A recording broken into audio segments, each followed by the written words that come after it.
Okay, lagay mo sa lalagyan. Marami naman yan, hindi yan mauubos.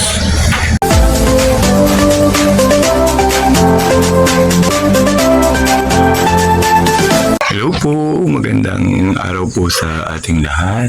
Punta po ako sa garden. Tinako po ulit kung may makikita po akong mga malilimot na mangga. Manunungkit din po tayo. For today's video po ay mag-aabang po ako ng mga dadaan po din sa harap ng bahay namin na gusto pong na mangga.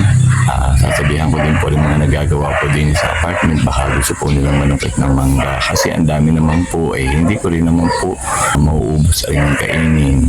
Sayang naman po at talaga po hinog na sa puno ay naglalaglagan. Mas maganda po yung may pamigay po para marami po ang makinabang.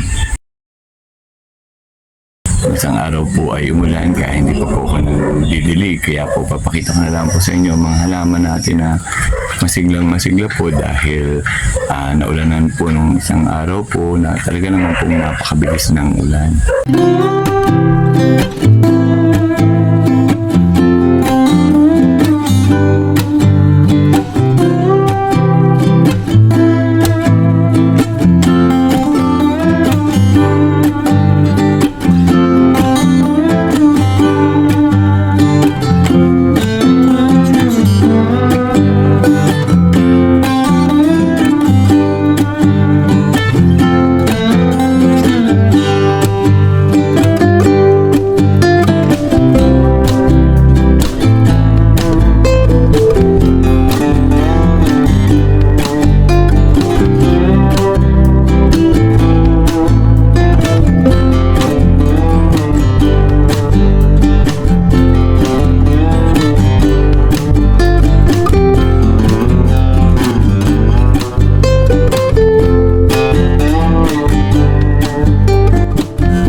Po yung ating puno po ng Indian mango ay hanggang ngayon po ay ang dami pa rin pong bunga. Marami na pong nakapamitas, marami na pong nakahingi. Kaya po nakakatuwa. Ngayon po ay mag-July na ay talaga naman pong bunga pa kaya po nakakaliw.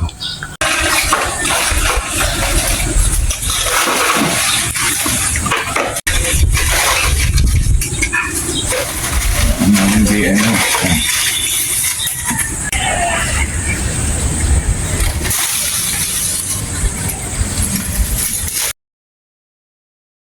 ito po ay pamimigay nating mangga na Indian, kagaganda po bago ko pong sungkit. Kung may gusto pa naman pong manungkit ay papapasukin ko po din sa loob at siya po ang pasusungkitin ko. Mag-aabang-abang po tayo ng bata, kung sino man po matanda, kung sino man po ang magkakagusto, pero kung ayaw naman po wala pong problema, okay lang po. Mainit na po din sa garden. Wala po pong nadaan po para mabigyan ako ng mangga. Hindi ko naman po matawag pa rin mga nagtatrabaho din sa apartment at na busy pa po nakakaya din naman po ako yung mga abala.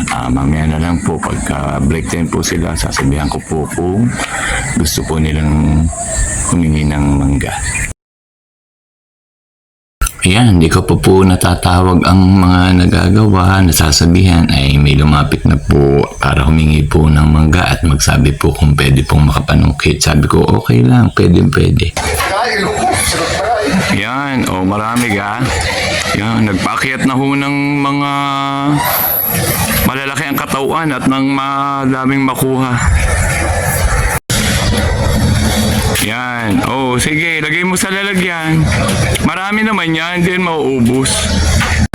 Pag mangga hindi na ipinagbibilit, pinamimigay na. Yan. Ang halaman naman ang aking pinagbibili.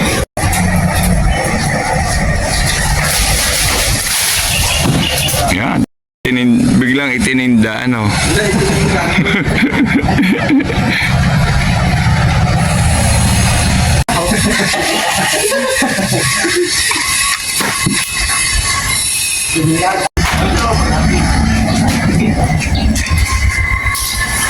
Yan, pinasok po tayo ng mga batikan sa pangunguhan ng mangga.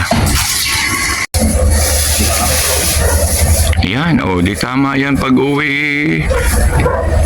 Pampalo din sa asawa. Sige. Welcome na welcome. Kita ko po rin aking kapitbahay. Alam din po yung nagpinta ng mini pool. Kasama po nung isa niyang barkada ay may pinagawa po ako. Sabi ko po pag natapos, ay yan, manukit po ng mangga. Ilan na lang daw po at medyo sawa na sa kanila daw po ay may mga mangga din. May nakukunan din po daw siya ng mangga. Kaya po, dalawa na lang po ang kinuha. Dumating yung aking pamangkin ay tamang-tamang ipapadala ko ring mangga naman po doon sa aking dalawang hipag para po mahihilig po yung mga isa mangga. Padadala ko po kay sa pamangkin ko. Kaya magdadala at pinagkakape muna. Kayang-kaya mo gandalahin? Kaya. Very good. Hari po si Ma'am Daisy, tamang-tama po naman na dumaan din sa bahay ay kapapanungkit ko nga lang po ng mangga at pamimigay ko po ay tama po at mabibigyan ko po ng manggang may hinog at baka po may hilaw na pwede po sa lamang. Bisita na yan, kami sa garden. May mangga na, may bugis. Ayan, pripaw yan. At pong si Ma'am Daisy, Yan, thank you. Bisita na kayo din at marami ho kayo makibili.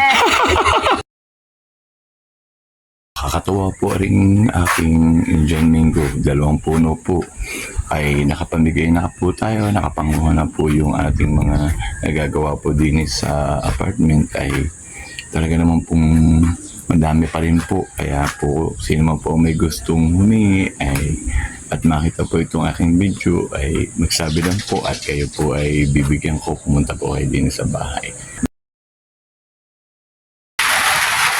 Yan, kakaunti na po ang ating mangga. May dumaan na pong mga bata ay nung pagbibigyan ko po ay talaga po namang lumahagi po ay takbuhan na. Hindi ko na po na-videohan. Ay okay lang naman po.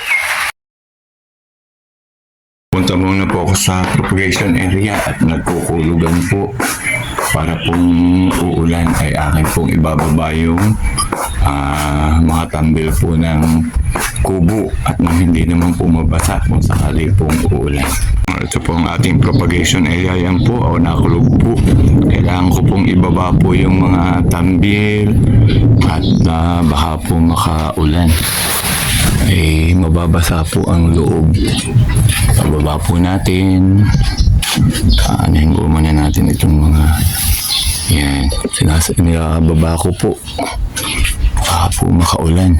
Isa-isa ko po silang inaayos kasi po mahirap po pag umulan, basang-basa po, mahirap pong linisin. Kaya po pagbababa po natin yan, para po hindi masyadong basang-basa kung sakali po uulan ng malakas. Yan, tatatagtagin po natin. Yan, medyo mahirap po magpag ko. Kaya rin po pag nagbibideo ko pong mag-isa. Ayan, makinig po niyo ang kulog. Ayan, buti po't hindi na kidlat. Okay na po, naibaba ko na pong lahat.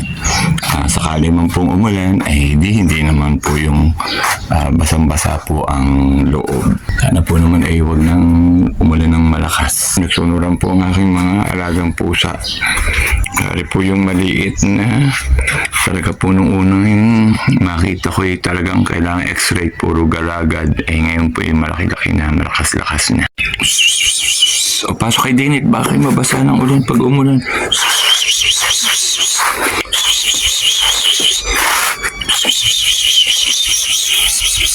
Dinit sa loob. Dinit sa loob. Pasok din Dinit sa loob. Dito ka na lang sa loob at naulan na. Huwag kayong aalis. Yan, nag-uumpisa na pong umulan. Yan, mahina pa lang po. Maraming pong salamat sa pagsama niyo muli sa akin simpleng video. Papasalamat po ako sa nanonood po ng aking video at nagsusubscribe po at sumusuporta po sa simple kong video ito. Hanggang dito na lang po. Maraming pong salamat. Bye-bye.